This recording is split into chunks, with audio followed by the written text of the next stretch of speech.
This is our CNN News 18 exclusive news break brought to us by our investigations editor, Mr. Manoj Gupta. A delegation from the Financial Action Task Force, along with the Asia Pacific Group, is likely to visit Pakistan in the month of August for monitoring and evaluation review for the FATF, following multiple complaints to FATF regarding Islamabad's alleged role in terror financing and the resurgence of grey money markets. Now, a senior FATF source has told CNN News 18 that the watchdog has raised concerns over Pakistan emerging as a hub for Hawala Hundi operations, with Afghan and Iranian smugglers reportedly using its grey markets to transfer US dollars. The source further said that the inter-services intelligence is allegedly manipulating foreign exchange dealers to carry out large illegal transactions outside formal banking systems.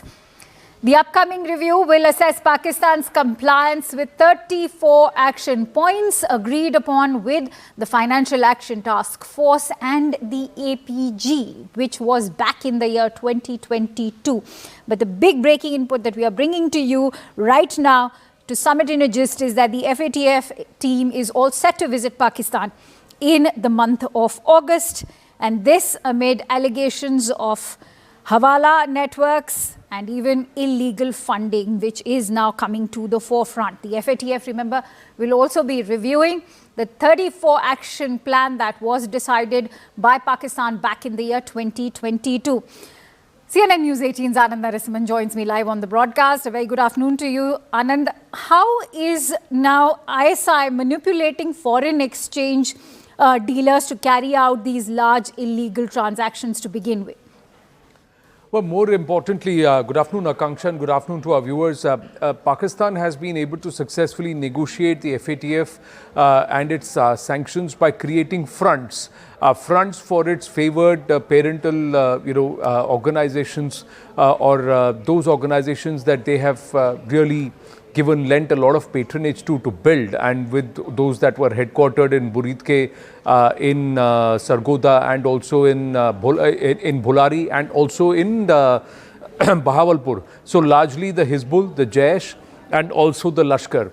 Along with that, and this is India facing, along with that there are a lot of other entities which have been active towards Iran, towards also in the western borders of Pakistan, that is towards Afghanistan and the region of Pakhtunistan or the Durand Line. And of course there are other entities which are operating in the Baloch region too.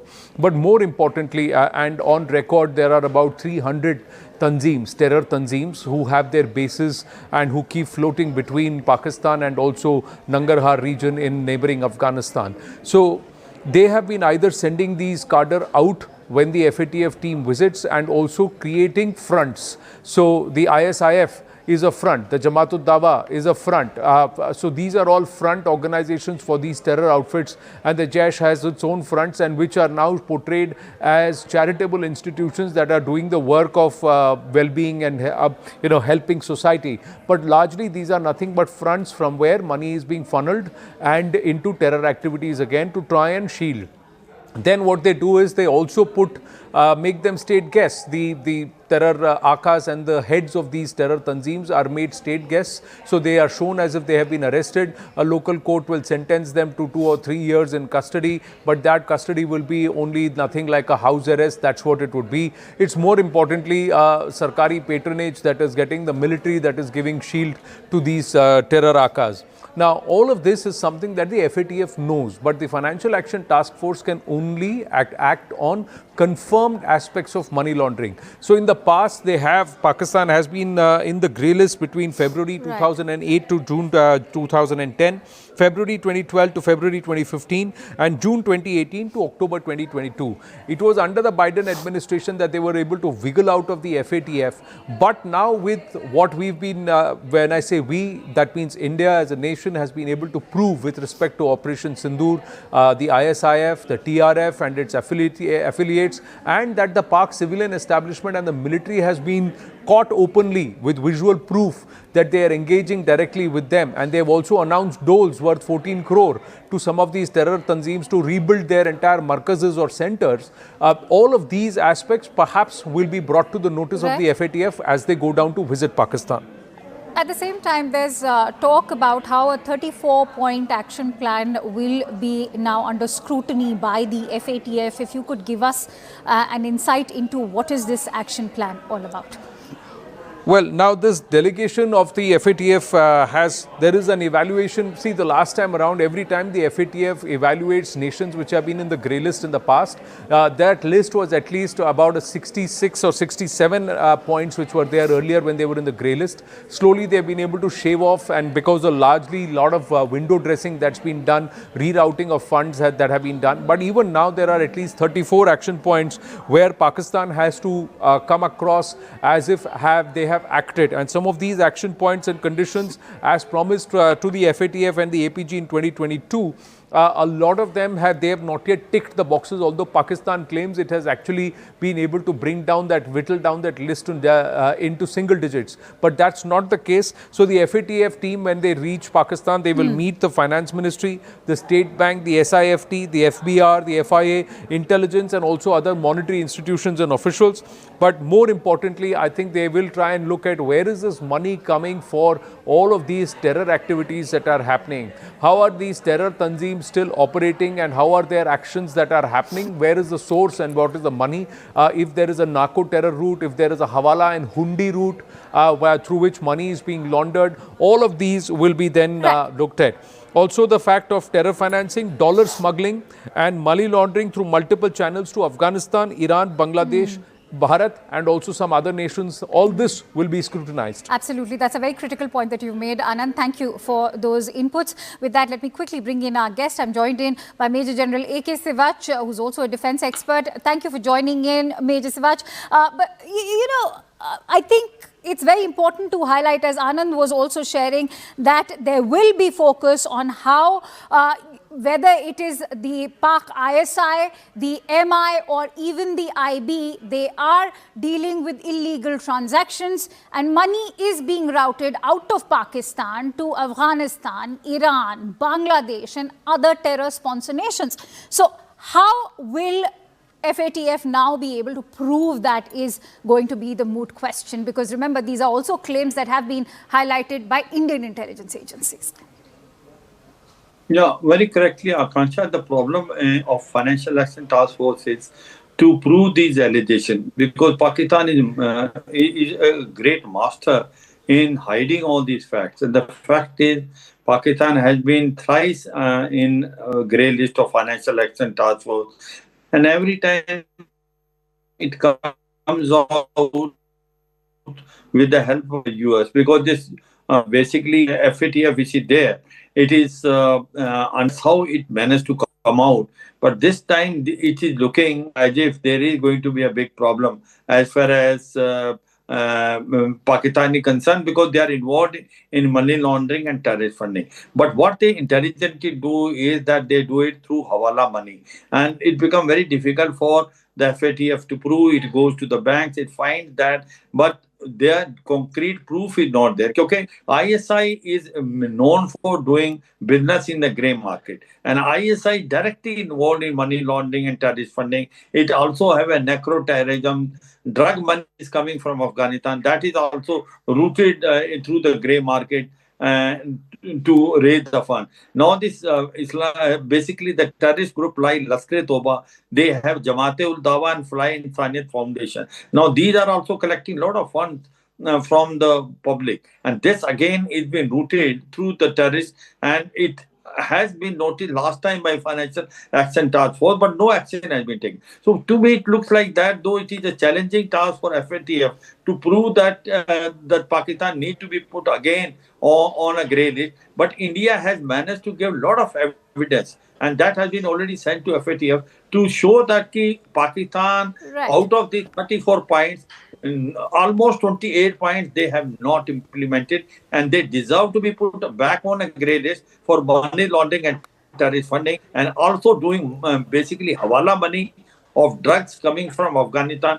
rerouting it and then sending it to Europe and other Asian countries. But Mr. General, I'm Akansha. sure you also agree, I bet you agree, that they've been on the grey list far too many times, whether 2008, 2012 or even 2018, and yet they managed to actually escape this list every time and get back to this kind of illegal funding to terrorism. But going to request you to continue staying with me. Let me also break down for our viewers as we have exposed Pakistan's terror reality. What is it all about? Pakistan-based terror groups, Lashkar-e-Taiba, even the Jaish-e-Mohammed and Tehreek-e-Taliban Pakistan have been mentioned in the intel inputs. Now, they are the ones strengthening India's case against these outfits, primarily after the dastardly Pahalgam attack of 22nd April. And they have been named for cross-border operations funding via informal channels and logistical and recruitment support as well.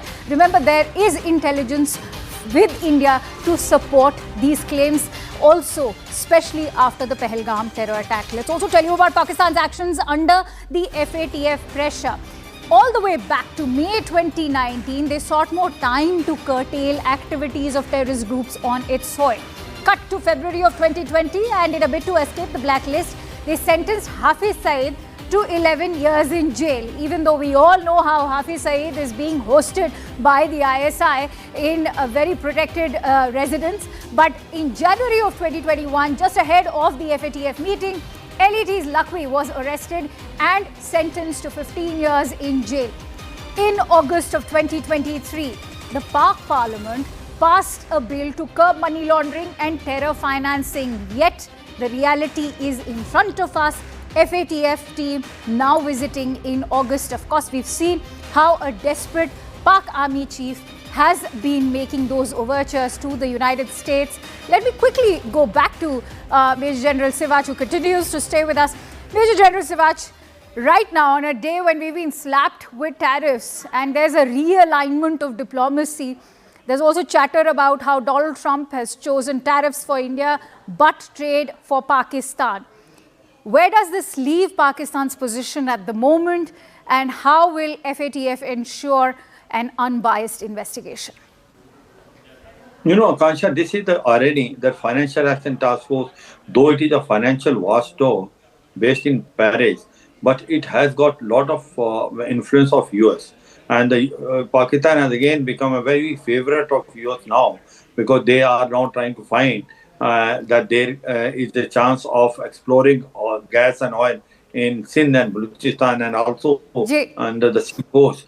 So the point is that will the Financial Action Task Force able to do its job independently, or there will be a pressure from US? That is a mute question. But otherwise, if they have to do sincerely, whether it is Asia Pacific Group or Financial Action Task Force, then there are a number of proofs which have been given, especially by India, wherein the Pakistan must be put back on a grey list because they have not taken action on majority of those 35 points, especially for money laundering and terrorist funding. And ISI is totally involved for hawala money, drug money, and then they are rerouting it, sending to Europe and other Asian countries. The point comes is, how will they able to find out? Because problem is the Pakistan ISI is master in doing all these techniques, and the terrorist group like Jamaat-e-ul-Dawa, Fly Insani Fund, which are basically institution of Lashkar-e-Toba, have been collecting funds for last 40 years,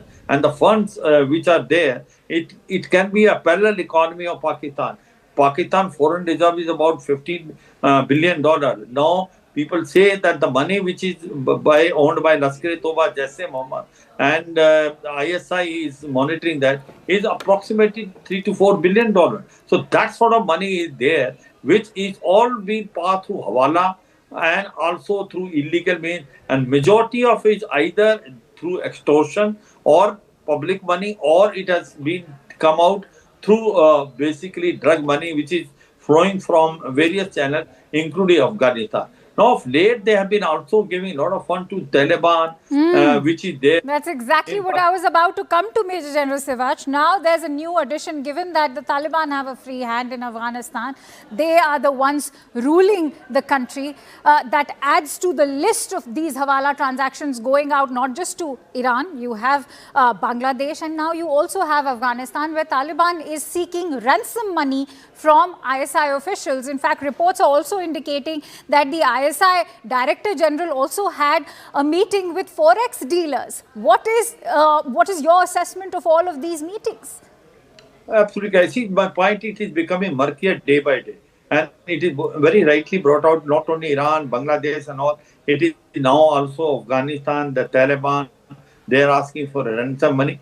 But ISI is you can say, master in all these games. And you will find it, they will come out victorious because they are expert in handling all this money laundering, terrorist funding, also Hawala money, also converting drug money into dollars. So they will able to manage it. But the point is, Financial Action Task Force should able to see through it and should put Pakistan in a grey list. In fact, India is trying that Pakistan should be declared as a terrorist state because majority of the country believe that the Pakistan is hub center of terrorism. Whether it is Lashkar-e-Toba, Jaish-e-Mohammed or Jasal al-Adal, which they are sending toward Iran. And as of today, what they say, 37 different Tanjeems are functioning from Pakistan. Out of them, 21 are the one which have been banned by the US as well as the United Nations. Right. So the question comes is that Pakistan has been getting a loose rope, and this is basically happening because due to the US coming closer to Pakistan, True. US utilizing Pakistan as a frontline state, due to geostrategic location. And now, if you see it very recently, Akanksha, the way Pakistan has become very favorite of America, again, they have reduced their tariff from 29 to 19%. They are talking that they will also explore oil and gas in Pakistan. Also, they will able to do mining of critical material. True. And crypto money is another thing which is playing a major role there.